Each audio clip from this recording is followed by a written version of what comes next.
Bueno, muy buenas tardes. Continuamos con nuestra programación. En este momento tengo el gusto de presentar a Joan Wheeler, del Reino Unido. Joan es una destacada experta en el campo del derecho, la política, la regulación y las cuestiones del efecto de los satélites y el espacio, así como en contratos comerciales, habiendo trabajado en Ofcom, la Agencia Espacial Europea, y durante más de 20 años en la práctica jurídica privada de este ámbito jurídico. Tuve el honor de representar a la ESA y al Reino Unido en un curso. Fue galardonada con un máster por sus servicios en la industria espacial del Reino Unido en 2017. Está clasificada como Tier 1 de los directorios legales. Joan ganó el Premio Innovador Jurídico Europeo del año de Financial Times en 2014. Es cofundadora y presidenta de la Satellite Finance Network y de la Prosperous Space Fellowship. También es directora de Earth and Space Sustainability Initiative. Es miembro de la Real Sociedad Astronómica, la Real Sociedad Aeronáutica, y vicepresidenta del Centro Nacional de Espacio. Copreside el Consejo de Seguridad y la Reglamentación de Vuelos Espaciales del Gobierno británico y fue nombrada profesora honoraria por esta Universidad de Leicester el año 2022. Joan, cuando guste. Además de Joan, se va a unir a la presentación de ella Steve Plant, quien trabaja en la Agencia Espacial del Reino Unido. Se unió a la Agencia Espacial en 2017 para apoyar la redacción de legislación secundaria para implementar la Ley de la Industria Espacial de 2018. Steve está trabajando actualmente en pólizas de seguro y responsabilidad para actividades orbitales, incluido un nuevo enfoque para establecer límites de responsabilidad para operaciones satelitales, nuevos terceros potenciales y modelos de seguros de responsabilidad de partes y desarrollos de marcos de seguros y responsabilidad para respaldar nuevos tipos de misiones. Steve tiene casi 25 años de experiencia en políticas de la administración pública del Reino Unido, con funciones anteriores que abarcan cuestiones de salud animal, desarrollo de programas culturales y políticas de comercio de carbono. Dejamos ahora la palabra a los dos expositores. Muchas gracias.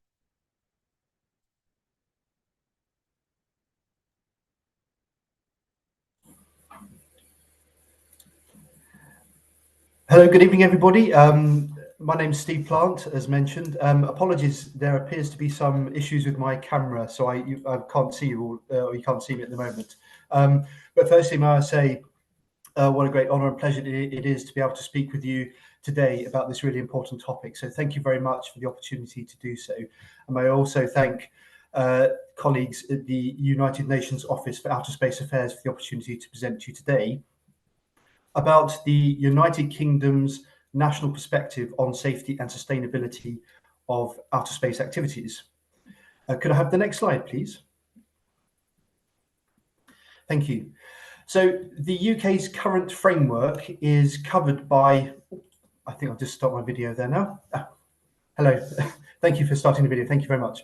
Good to see you. So the UK's current framework is covered by two main pieces of legislation. These are the Outer Space Act 1986 and the Space Industry Act 2018. These set out the high-level scope for the UK's licensing framework and implement the UK's international obligations on space into UK law. Can we move to the next slide, please? Thank you. The Acts enable the licensing of a range of different types of space activities. The Outer Space Act 1986 regulates space activities carried out by UK entities where those activities take place overseas. The Space Industry Act 2018 regulates spaceflight activities which take place from the UK. The Space Industry Act was developed to enable launch activities to take place from the UK, and the UK conducted its first launch in January this year. Could we move to the next slide, please? Thank you. Looking at the Space Industry Act in some more detail then, the Act is not the only part of the regulatory framework for licensing spaceflight activities which take place from the UK. Whilst the Act sets out the high-level enabling framework for commercial spaceflight activity operations carried out in the UK, the Act is supported by more detailed provisions in secondary legislation, in this case, the Space Industry Regulations, as well as more detailed guidance on the different license types, activities, and specific topics that are covered within the Act. Importantly, the Act also established a new independent regulator, the Civil Aviation Authority, to carry out licensing and monitoring activity for activities covered by both the Space Industry Act and the Outer Space Act. The CAA has been carrying out these responsibilities since July 2021. Could we move to the next slide, please? Thank you. The Space Industry Act covers a wide range of topics to reflect the provisions needed to support spaceflight activities from the UK. This includes, but is not limited to, themes such as what can be covered by licenses and conditions which can be included in the license, requirements on safety and security, liability and insurance, as well as provisions on range control for launch activities. Could we move to the next slide, please? Thank you. On this slide, you can see how the UK's regulatory framework covers the wide range of spaceflight activities, including different methods of launch activities and activities needed to support launch, such as spaceports and range control. Many of these are covered by the Outer Space Act and the Space Industry Act, but the acts have also been designed to interact with wider domestic aviation law. This ensures that there is no gap in regulatory coverage between the different types of spaceflight activity. Could we move to the next slide, please? Thank you. In terms of the UK's approach to safety of space activities, safety is paramount. The UK, as mentioned, has an independent regulator, the Civil Aviation Authority, to assess licence applications and consider safety. It is a requirement under the Space Industry Act that the regulator must exercise the regulator's functions with regard to spaceflight activities with a view to securing public safety. This duty has priority over other considerations that the regulator also has to take into account. All space-related activity is licensed, and these licenses can contain conditions that the operator must meet. As part of the licensing process, applicants must demonstrate that they have mitigated risks to as low as reasonably practicable. This means that operators are not required to eliminate all risks, but have identified such risks and have taken actions needed to reduce these risks in a proportionate way. You can find out more detail about this approach on the Civil Aviation Authority's website. Could we move to the next slide, please? Thank you. The UK views regulation as a key enabler for space activities. As well as enabling activities that would otherwise be prohibited, the UK's legislative framework is outcome focused. Therefore, rather than specifying how something should be done, the legislation sets out the themes that operators have to consider and demonstrate how they have addressed those matters. In this way, the legislation can cater for a wide range of mission types, and the UK has experience of licensing new novel technologies and mission types, such as large constellations, active debris removal demonstration missions, using this approach. The UK is, however, developing new regulatory frameworks to cater for novel mission types that are being developed by commercial operators, but without the need to make changes to legislation. Could we move to the next slide, please? Thank you. These mission types include activities such as active debris removal and in-orbit manufacturing missions, and for the longer term, space-based solar power. The UK government and the Civil Aviation Authority are working closely with operators to develop the framework for such missions. Could we move to the next slide, please? Thank you. Looking at active debris removal activity, this is a novel, higher risk activity, and there is a complex set of relationships between the parties involved in such proposed operations. There are further challenges in cases where the jurisdiction of the object to be removed is different to the jurisdiction of the operator conducting the removal of that object. The UK government has therefore been working with colleagues from New Zealand on a new, flexible, non-binding arrangement for consensual joint active debris removal and in-orbit servicing missions. This arrangement will set out the roles and responsibilities of each state, principles covering liability sharing models, and transparency and information sharing measures. The purpose behind this arrangement is to reduce policy and regulatory uncertainty, but also ensure that activity is consistent with international law. Could we move to the next slide, please? Thank you. On space sustainability, the UK has already implemented the UN's long-term sustainability guidelines and the IADC's debris mitigation guidelines into its regulatory framework. These are reflected in guidance and also in legislation by requiring the regulator to take into account space debris mitigation guidelines issued by an international organisation in which the UK government is represented. Space sustainability is increasingly a focus for the UK government. It is a key objective in its national space strategy, and the UK government is also embedding sustainability into policy proposals. Sustainability is also a priority for the UK space sector. Could we move to the next slide, please? Thank you. The UK government announced at the 4th Summit for Space Sustainability, held in London in June 2022, a new plan for space sustainability to demonstrate UK leadership in sustainable space, in line with ambitions set out in the UK's National Space Strategy. The UK government is also reviewing its orbital regulatory framework to incentivise sustainable practices, investment and growth. Could we move to the next slide, please? Thank you. It is important that the UK government works closely with the space sector. This is to ensure that the sector and government initiatives are aligned in their overall outcomes. As well as engaging with industry to ensure that the UK's regulatory frameworks can support commercial activities, the UK government is also engaging with the space sector to develop space policy.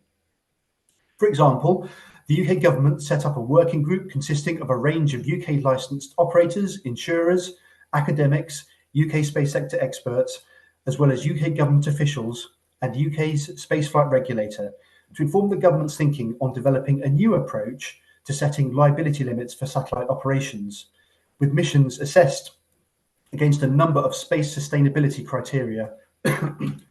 Where operators adopt more sustainable measures as part of their missions, this will result in lower limits of operator liability, which are then set out as conditions in an operator's license.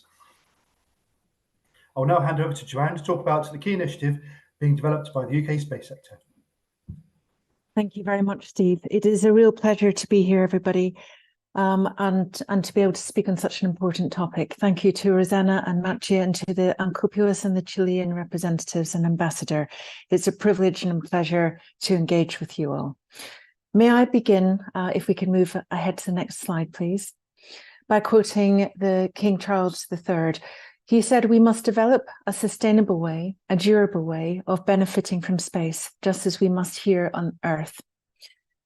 And in the King's Astra Carta, there is a recognition of our shared responsibility for the Earth and space ecosystem. And this is important, as to date, states have registered radio frequencies with the International Telecommunication Union for more than 1.7 million non-geostationary satellites that may be launched into orbit as early as 2030. And according to AXA, there were 186 launches last year, which carried a total of 2,500 satellites. Only 340 satellites were insured during launch. And as for the satellites in orbit, there are 7,000 active satellites last year. And of the 6,100 in LEO, only 63 satellites were insured. If we can go to the next slide, please. Now, currently, there is a lack of binding international rules on space sustainability and a lack of consistent national implementation of the current guidelines. And existing international voluntary standards tend to be made binding through licensing requirements and through procurement and other contracts. And states are encouraged by UNCOPUS to take measures to implement the long-term sustainability guidelines nationally.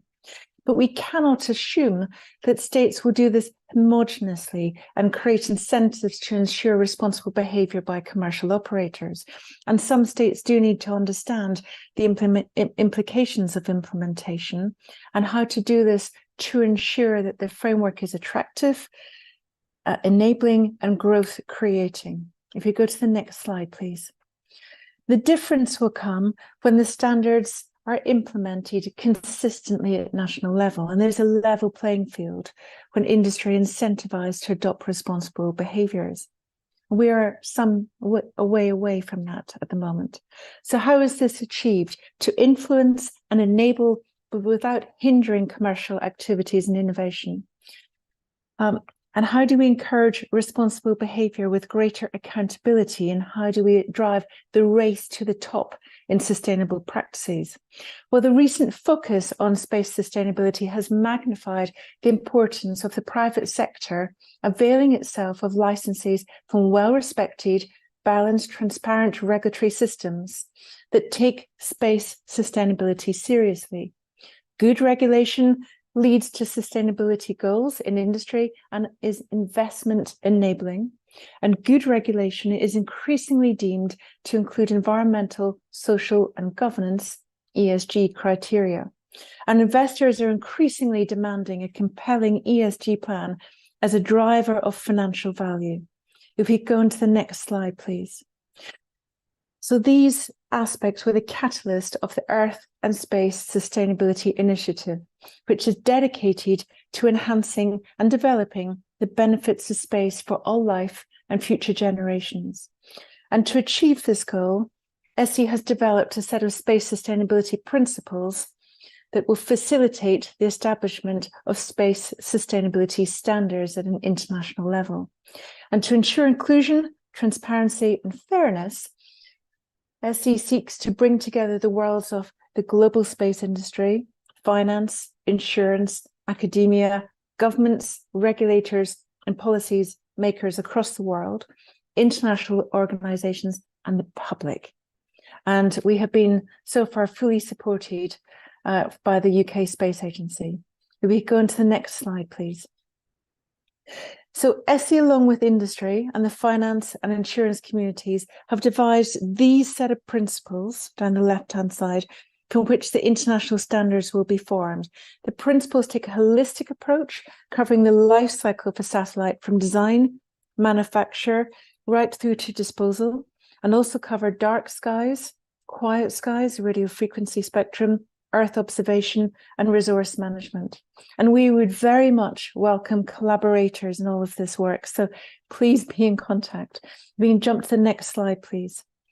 In relation to the key objectives for the space sustainability standards, they seek to ensure the sustainable use of outer space, covering that life cycle of the satellite. They seek to attract greater and wider investment into the space industry through that ESG investment criteria.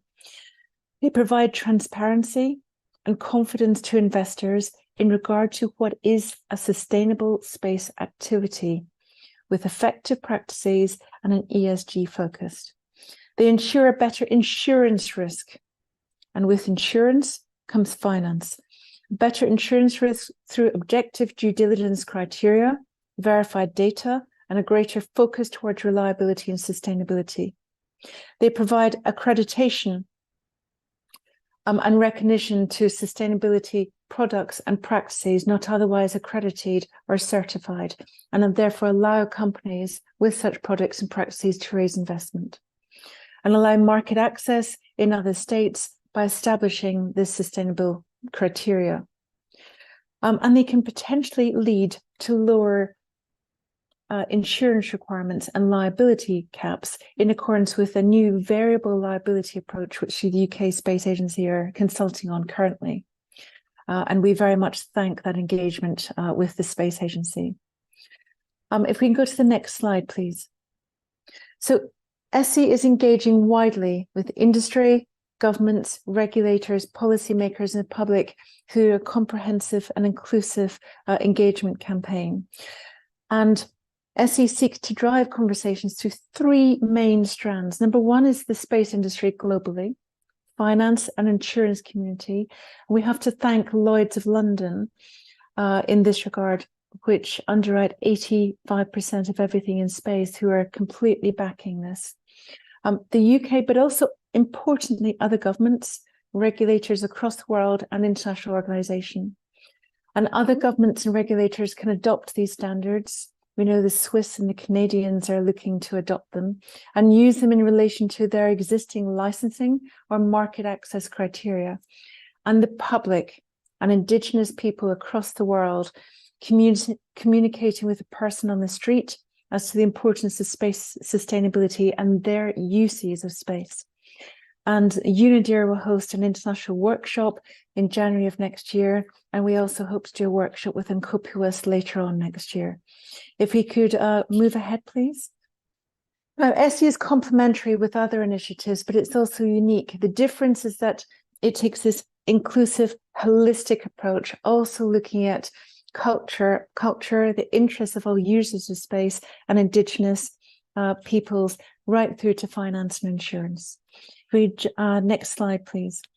Now, the first document that SE drafted is the Memorandum of Principles for Space Sustainability. It's now been signed by 132 space companies, academic institutions, finance, insurance communities, and organizations across the world, and also Indigenous leaders. The signatories seek to promote and facilitate international cooperation and understanding of the long-term sustainability of outer space activities and establish transparent principles of responsible behavior. They seek to recognize that actually there are challenges ahead, but we're proud to work collaboratively, adding knowledge and experience to enable a robust pursuit of excellence in regard to sustainability, and to stand sure and united to protect the significance, use, and exploration of outer space to an international, diverse, inclusive, and multidisciplinary approach, which is very important. Next slide, please. Now, in understanding the standards that exist already and the gap analysis, what does exist, what does not exist, and whether the gaps should be filled, we've identified over 1,700 current space sustainability standards. We've also collated all of these standards into a database and added related finance and insurance metrics. It's a world first, and we hope to publish this later this year to be used and accessed by everyone. The next slide, please. So throughout all of this space sustainability work, engagement between industry, governments across the world, and regulators is essential. Space sustainability standards can be applied in licensing conditions, procurement contracts, market access conditions, and, for example, conditions for membership of a possible new mutual liability insurance model that we're working with the UK Space Agency on. But they can also be linked to finance, insurance, market access, licensing to help the integrity and usability of space for future generations and preserve Earth as it looks after us back on Earth. So outer space has been our constant from the very beginning, influencing our cultures, our life, inspiring science, engaging our creative and our adventurous personalities. It's part of our ecosystem, and we depend on it now more than we have ever before, and increasingly so. So SE is an example of the excellent collaboration between the UK government and industry around the world, and now academia and other governments. And we very much hope to be able to collaborate with many of you on the call today. Thank you so much. We're very happy to take questions.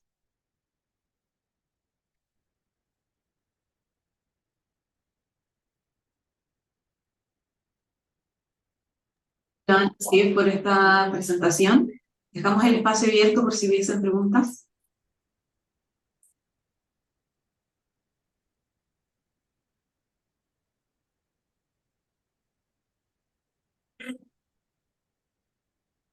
No tenemos preguntas, así que Dejo la palabra al embajador Armin Anderillo, ¿no?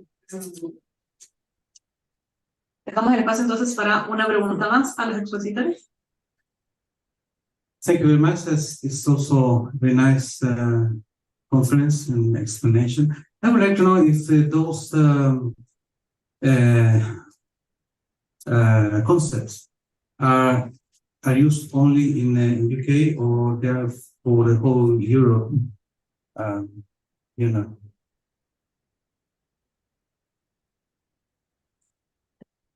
I believe the question was, are these concepts used in the UK or the whole of Europe? Is that correct?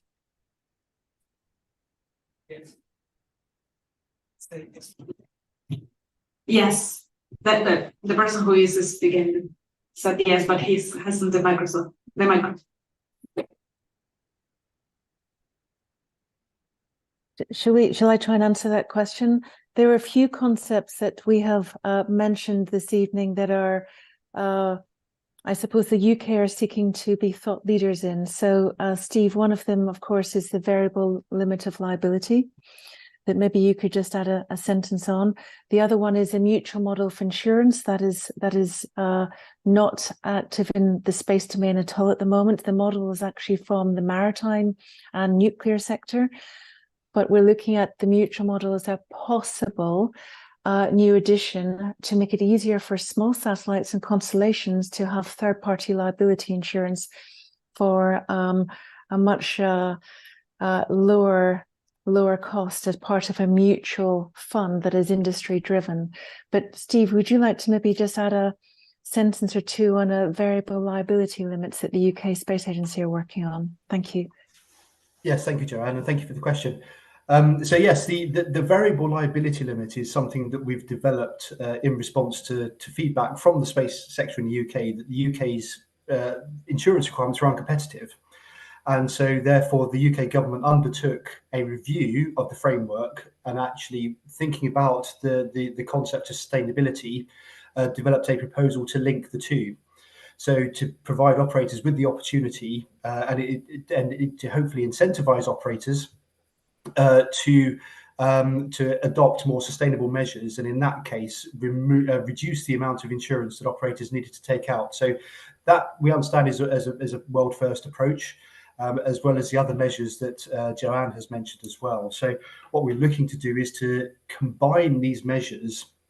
So look at the amount of insurance that is required, how that insurance can be delivered as compared with the current model for providing insurance, and also linking into the space sustainability standard as a package to then bring those together to help reduce operator costs for those operators that are looking to adopt these more sustainable practices. And so I think the UK government is also very keen to look at opportunities for where this sort of approach could be extended to other different policy areas as well. So it's part of an evolving process. And we are, as Joanne said, in consultation on this, but I think it's the start of a process. So it's a very clear change to the way that we have set insurance requirements previously, and we'll also be looking for other opportunities to expand the sustainability into future policy measures as well.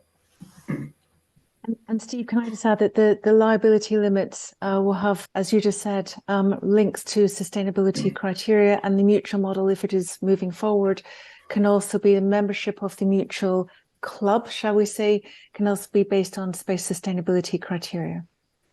That's absolutely correct. Yes, absolutely. Thank you. May we jump ahead? There's one question gone into the chat. May we answer that? Shall I just move ahead? This is from Andy Williams. And he is saying that if the UK establishes a very strict limits on liability, operators may choose other authorities to register satellites through. Ideally, we should have a global accepted standard. Ideally, we should have a global... Oh, sorry, am I interrupting someone? No, ideally, we should have a global accepted standard, but as I mentioned in my presentation, I think we're a little bit away from a level playing field. So as Steve has just mentioned, there has been a mention that the UK limits of liability and dealing with insurance are potentially uncompetitive. The Space Agency have absolutely listened to this. and are looking at the tiered liability approach, and that is also a catalyst for this mutual model approach. So actually, it is not so much very strict limit, it is limits that are based on responsible behavior, and also through the work of the sustainability standards based on sustainability criteria.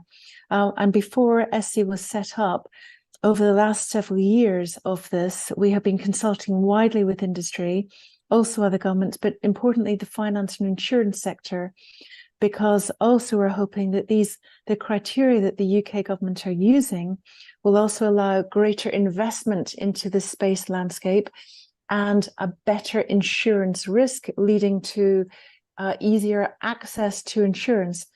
And the accessibility of insurance is very important because 6 major underwriters have left the space market, and we're aware of several others leaving. And therefore, we're looking at something that is practical, that is industry-led and driven, also with finance and insurance. And we have to thank the UK Space Agency for actually evolving their regulatory requirements to actually meet the industry needs. Steve, do you have anything else to add on the UK establishing very strict limits? I don't know. I think it comes back to looking at this as a package, and as you say, the sustainability developments on that front and the access to the finance and the insurance, which is something we wanted to link together. So whilst looking at the level of the insurance is an important factor, I think it's actually part of the wider discussion around that access to finance and the insurance, of bringing that together as a comprehensive linked in package. And I think this is why it's really important to work with the sector as these initiatives develop, to make sure that these goals are aligned. And so I think that sense we've designed things in that way to be able to bring in all of these different elements. And I think one of the things we'll also do is evolve this over time as well. So as international and national understanding around sustainability becomes clearer, we can then amend our approach on the variable liability limit to reflect that new thinking and those new priorities that the UK wishes to promote on the sustainability front. Agradecemos la excelente presentación de ambos panelistas y con ello damos por concluida esta sección. Muchas gracias. A continuación, vamos a presentar al señor Niklas Hedman. Debiéramos tener en pantalla en un momento.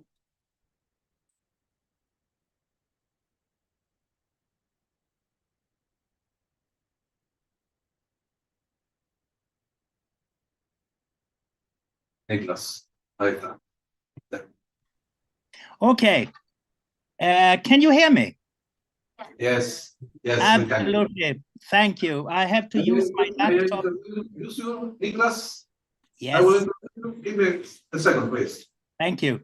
El señor Hedman es vicepresidente del Grupo sobre Protección Planetaria del Comité de Investigaciones Espaciales, COSPA. Desde marzo de 1922 hasta septiembre de 2023, fue designado director de funciones de la Oficina de Naciones Unidas de Asuntos del Espacio Extraterrestre, UNOOSA. Durante 18 años fue jefe de la sección de Comité de Políticas de Asuntos Jurídicos de la UNOOSA, donde desempeñó el cargo de secretario de la Comisión sobre la Utilización del Espacio Ultraterrestre con Fines Pacíficos, y de la Subcomisión de Asuntos Científicos y Técnicos, y su Subcomisión de Asuntos Jurídicos. Antes de incorporarse a las Naciones Unidas en el 2006, trabajó en el Ministerio Sueco de Asuntos Exteriores representando a Suecia ante la COPUOS durante 10 años y trabajando en las áreas de asuntos oceánicos y derecho del mar, asuntos espaciales y derecho espacial, así como desarme y control de armamentos. Recibió el premio al servicio distinguido del Instituto Internacional del Derecho Espacial el año 2017. Welcome. Thank you indeed. Thank you so much. And it's so good to see you again. And I will try to share my screen.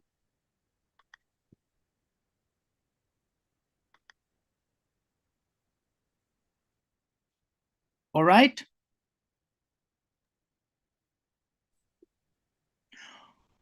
Okay, so here we go. I will deal with two distinct areas of the way that we handle our activities on planetary bodies in the solar system and also protecting planet Earth, namely planetary protection and planetary defense. And they are quite different, these two features of human activities in outer space. If we look first at space multilateralism and governance, we can immediately see that there are certain complexities. It's like a matrix of activities that range from activities in orbits around planet Earth, as we know, and also activities, both current, past, and future activities on the moon and other celestial bodies. And obviously, planet Earth itself, it's also at the center of space activities. And what you can see on the slide is what I will focus primarily today is on planetary protection and on planetary defense. But I wanted to give you this complexity overview in a kind of a cross-cutting projection because, as we know, and this is what COPUS, the Committee on the Peaceful Uses of Outer Space, is also dealing with heavily. And we have also already heard Joanne Wheeler talking about the long-term sustainability of outer space activities, where we have, of course, the security, safety, and sustainability concerns being raised. And now I will jump over to a completely different topic, but a topic that also in the future will have a relationship to activities, particularly on the moon and other celestial bodies, and that is also ranging into the area of space resource activities, as we know. What is important to note here is that we are all striving for some sort of order in our space activities, and predominantly it's a way to look into how we can foster predictability, consistency, and interoperability, while at the same time, and this is the complex matter, balancing interests, mainly policy interest, governance interest, commercial interest from private sector, and scientific interest for scientific investigation of our solar system. Planetary protection derives from Article 9 of the Outer Space Treaty, and this is the longest and perhaps the most complex provision in the Outer Space Treaty, with several core principles and terminology that are not defined. Due regard is not defined in the context of international space law as it is phrased in the Outer Space Treaty. Harmful contamination is not defined by the Outer Space Treaty, and harmful interference neither. What is interesting to note is that there is a connection, particularly between the principle of due regard to the corresponding interests of other states parties and the avoidance of potentially harmful interference. And that goes all the way back to the early 60s when the treaty was being negotiated. What is interesting to note is that in the 1963 Declaration of Legal Principles, and I assume that you all know that declaration, Article 9 is included as one of the core principles already at that stage in 1963, but without harmful contamination. So it was only at that time due regard and harmful interference. Harmful contamination came in the years after the declaration, and there were a lot of negotiations on what to do with the issue of contamination and how to treat that. And the Committee on Space Research, COSPAR, had an important role in that regard. And the result was what you see on the screen, Article 9, with these 3 elements included.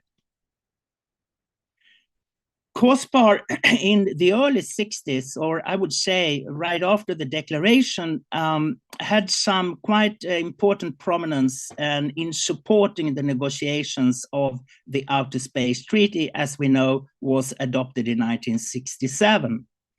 And if you look at the 1964 Kupus report, you will see that the committee included verbatim the COSPAR Executive Council resolution with appendices. And what is interesting here to note is that COSPAR, this organization, had already worked on harmful effects of space experiments, and predominantly on the pollution of upper atmospheres in the case of launchings, but also on orbiting dipoles. And this stems from the so-called West Forward project of the United States at that time, and which was contested by the Soviet Union. But COSPAR also started at this time to look into contamination of the moon and other celestial bodies, and set up the panel on standards for space probe sterilization, which is the precursor to the current panel on planetary protection. If we look at the legal framework for planetary protection, I have already mentioned Article 9, the element on harmful contamination, and also the protection of the biosphere of planet Earth. What is also important to note is Article 6 of the Outer Space Treaty, and you are all familiar with it, where it says that states parties shall bear international responsibility for national space activities. And here it includes, obviously, governmental agencies, but also non-governmental entities. And here we are quite attentive to this provision in terms of contemporary and future activities by private sector. Planetary protection is really about protecting further scientific investigation of the moon and other celestial bodies.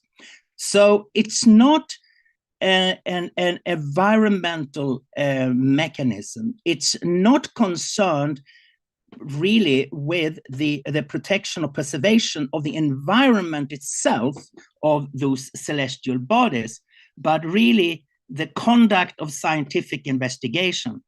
And what you can see in the shaded paragraph on the screen, firstly, the conduct of scientific investigations of possible extraterrestrial life forms, precursors and remnants must not be jeopardized. And that is what we in the planetary protection community label as forward contamination. And then in addition, the Earth, and particularly its biosphere, must be protected from the potential hazard posed by extraterrestrial matters carried by a spacecraft returning from an interplanetary mission. And this is what we label as backward contamination. COSPAR developed in the 80s and 90s, developed a policy which is a voluntary, non-legally binding instrument that sets down categories, a categorization of the various target bodies in the solar system, and also how missions to those target bodies, and those target bodies can be the moon, Mars, other planets, but also moons of planets, particularly the moons of Jupiter and Saturn, but also asteroids.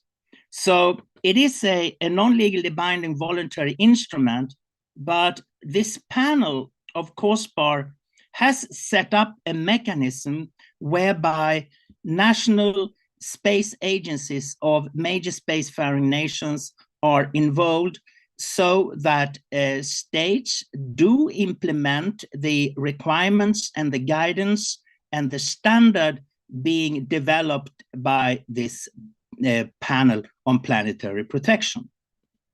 And here you see the membership of the panel currently. As I already said, it comprises representatives of space agencies, but also independent scientific expertise. This is a highly complex science area, and therefore it is important to have all those related fields and disciplines represented. I want just to show this slide. I'm not going to go through it in detail, but this is the essence of this policy instrument, the categorization of target bodies and missions to those bodies. And category 1 is the lowest and category 4 the highest. What I wanted you to take away from this slide is that the moon is in category 2, meaning that there is really not that much harm that can be made to future scientific investigation on the moon. But if we take Mars as an example, there we have to be careful, and we really need to have those protocols and for protecting scientific investigation of the chemical evolution and also origin of life on the surface and subsurface of Mars. And furthermore, in the outer solar system, attention is really being paid to the 2 particular bodies, the moon Europa of Jupiter and the moon Enceladus of Saturn. And there are other similar moons and also planets and other objects in the solar system that actually harbors water. And the issue with Europa and Enceladus particularly is that they are covered with an ice crust, and underneath there are quite large deposits of water, could even be oceans. So the probability of life forms in the water of those bodies is quite high, but we don't know. So this is really where further scientific investigations are important. Category 5 is particularly important when it comes to sample return missions, because that is really where we protect the biosphere of planet Earth, so that from missions to the outer solar system and even for Mars, it is really fundamental that we don't contaminate our biosphere with any extraterrestrial organisms. And there are unrestricted and restricted returns. So restricted means that there is a full protocol of protective mechanisms set in motion, and unrestricted means that there is really not that stringency involved. So I wanted you just to have that picture before you. With the moon, it's interesting to note that for years, the moon has been category 2, and you remember the categories I had on the previous slide. Category 2 means that there is really not that much you need to do. There is documentation only, but this documentation from the missions under category 2 include organic inventory. What we did in 2021 in the COSPAR panel was to update, in a way, relax, you might say, the requirements for the moon, so that we have a more stringent requirement for the polar regions, the South Pole and the North Poles, as well as permanently shadowed regions of the moon. And the rest of the surface of the moon is category 2A, which means that you have more relaxed documentation requirements. So this is the latest update made to the planetary protection policy of COSPAR. I have already mentioned certain features of the outer solar system. I'm not going to go into that further. What is upcoming, and you have probably heard of it, is the Mars Sample Return Mission, which is a joint venture between NASA and the European Space Agency. It is planned to be launched around 2027, 2030, and will go on, of course, for many years. And the whole idea is to bring samples back from planet Mars back to Earth. So you can imagine that the stringency of the requirements and the protocols for harmful contamination, particularly of planet Earth, is very high in that regard. As some examples of governance, I have already mentioned the fundamental principles enshrined in the Outer Space Treaty, which are directly relevant to planetary protection objectives, and how states, the major spacefaring nations that do those missions in the future, and their national constituents under their jurisdiction are obliged. And here we have Article 6, as I already mentioned, and Article 9 of the treaty.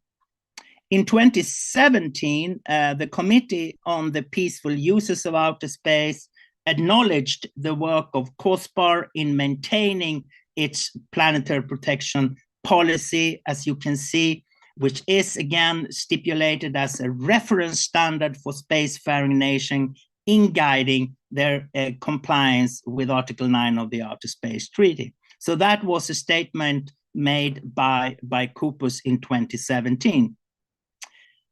2019 guidelines on the long-term sustainability, the LTS guidelines, is interesting because in one chapter, the guidelines also deal with scientific research.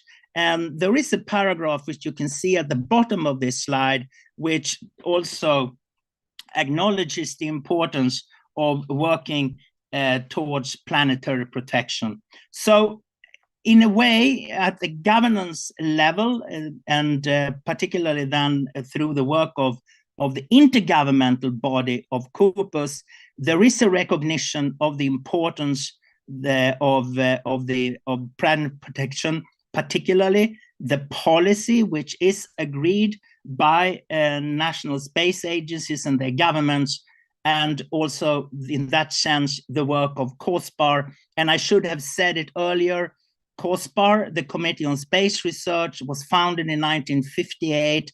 So it's a long-standing scientific body. It's a non-governmental organization. Now I move over to the next item, and that's planetary defense. So planetary defense, or as we label it within COPUS, near-Earth objects, is really a way for space agencies, for governments, obviously, and also for the research community, for observatories in various countries, research institutes and universities to really come together and coordinate and share information on how we are to handle a potential catastrophic event with a near-Earth object impacting planet Earth. So this is really what it is about. And I know that in Latin America, some countries are already involved in this mechanism, particularly in this International Asteroid Warning Network, IWAN, and the Space Mission Planning Advisory Group. If I'm not mistaken, in some page, the Mexican Space Agency is a member, and for IWAN, we have, for instance, of course, ESO, European Southern Observatory, and we have also in Mexico, an Institute of Astrophysics, in Colombia, a university, and an observatory of Brazil. Since we have here before us the Chile Technical Advisory Mission on Space Law, I should also mention that the La Silla Observatory is being used on the territory of Chile to really detect and really trying to detect incoming near-Earth objects. So Chile is at the forefront when it comes to planetary defense. And as we know, the observatory is an ESO, a European Southern Observatory installation. So I have a few slides here that I don't intend to really go through, but I wanted you to have this information because there might be other space agencies of countries in Latin America and the Caribbean, but also research institutes and observatories that wish to be connected with the work on planetary defense. So IWAN, the International Asteroid Warning Network, is really a contact point for researchers and for observatories to get together and share information and coordinate their observations. While SAMPAGE, the Space Mission Planning Advisory Group, is comprised of representatives of national space agencies, and that group is really looking more into the operational aspect of actually what to do if there should be a danger from a near-Earth object approaching planet Earth. Key contact for both IWAN and SAMPAGE are here on this slide, so you might wish to consult this presentation afterwards in case you are interested in becoming part of this international global network. For the sake of clarity, I have to mention that the SAMPAGE Secretariat is being performed by UNOOSA and with its secretary, Romana Koffler, who is a colleague to Rosanna and Yukiko on site in Santiago. And in 2029, the plan is to designate that year International Year of Planetary Defense and Asteroids. And this is a work that has already started so that hopefully there could be an official United Nations declared and designated international year in that regard.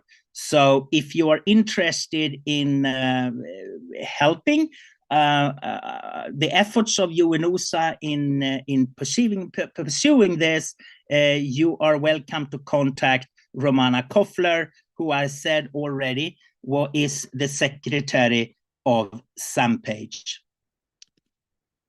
And I want to end with this particular photograph. It is from the signing of the Outer Space Treaty in 1966, late 1966, by the three countries that are depositories under the treaty, namely the United States, the Soviet Union, and the United Kingdom. Thank you for your attention.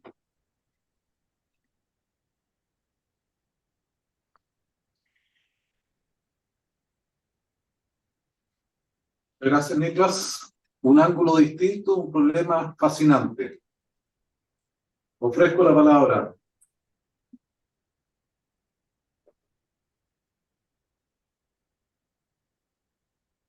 ¿No? Ya.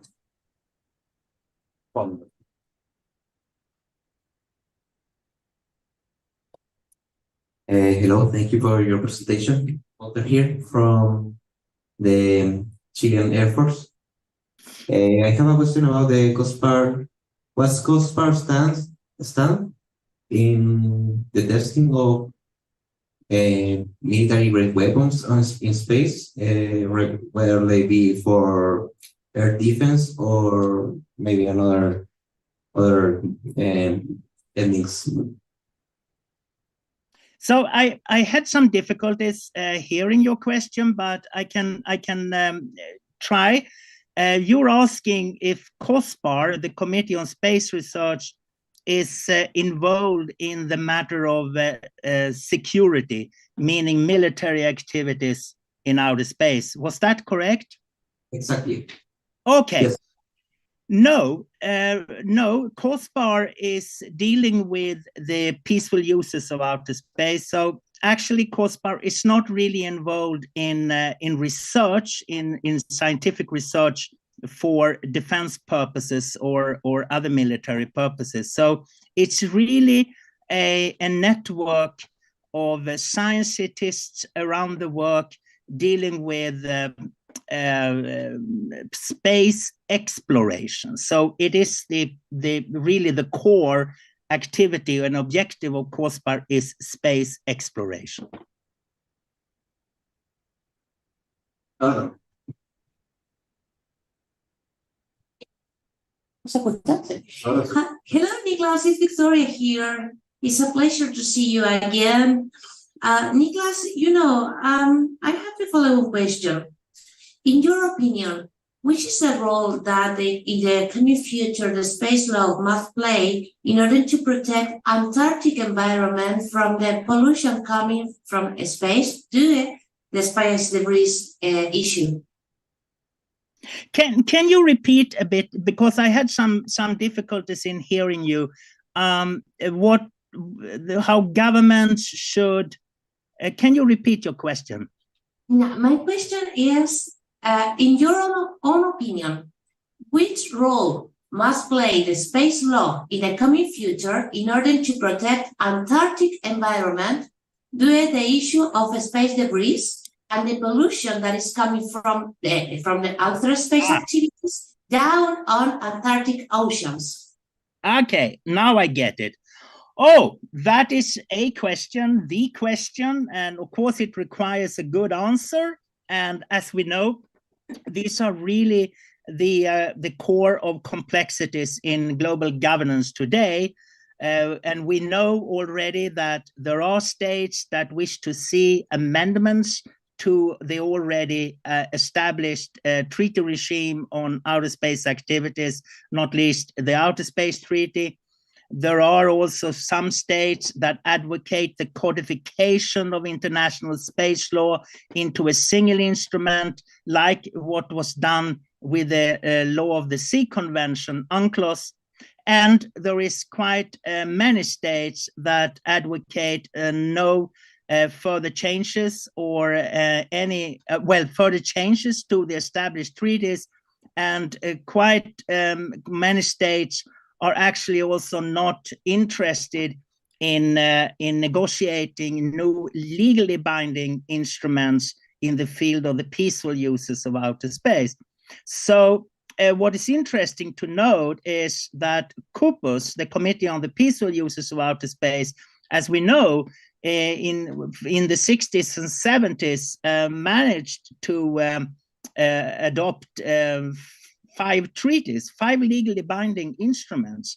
But after 1979 Moon Agreement, there was no consensus to continue treaty making at the global level represented by CUPUS. So we have the sets of principles from the 80s and 90s, which in fact deal with quite substantial and important matters, not least the use of nuclear power sources in outer space, but they are voluntary, non-legally binding instruments.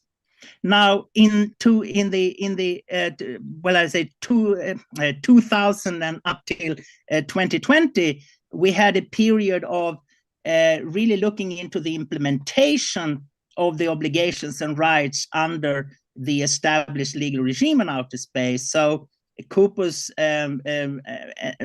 adopted General Assembly resolutions, which nevertheless, they are, as we know, non-legally binding voluntary instruments, but nevertheless, they are politically binding.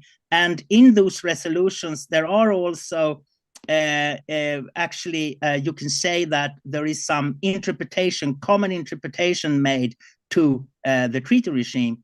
And the latest instrument is the long-term sustainability guidelines for 2019.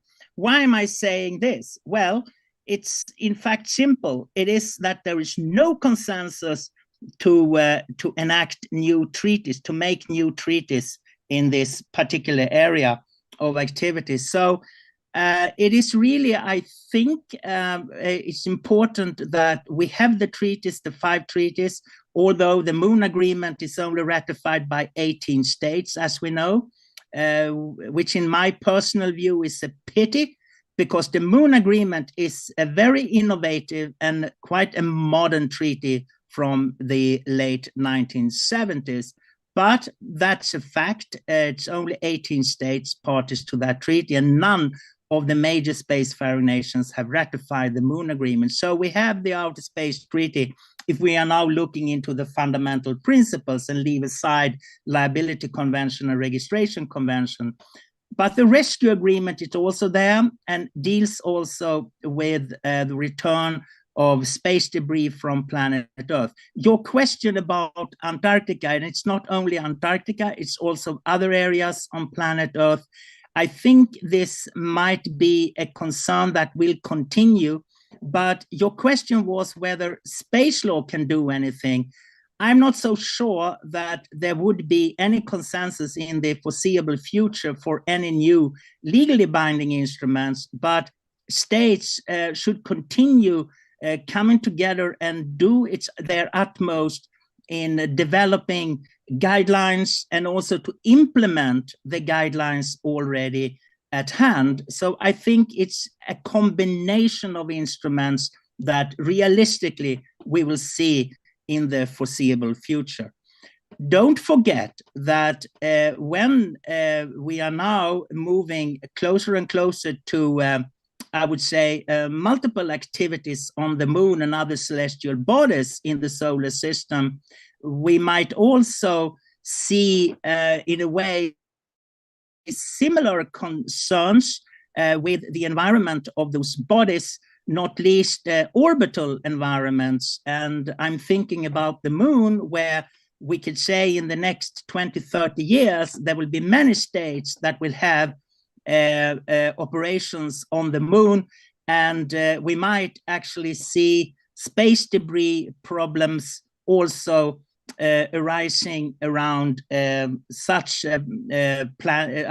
such bodies, and not only planet Earth. So this is something that we have to keep in mind, in my opinion, that the lessons learned from the orbits around planet Earth should also be taken note of when we plan our future activities for the moon and other celestial bodies.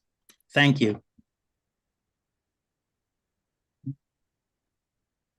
Muchas gracias, Niklas. Muy interesante la presentación. Como dije anteriormente, un ángulo distinto, pero no menos importante.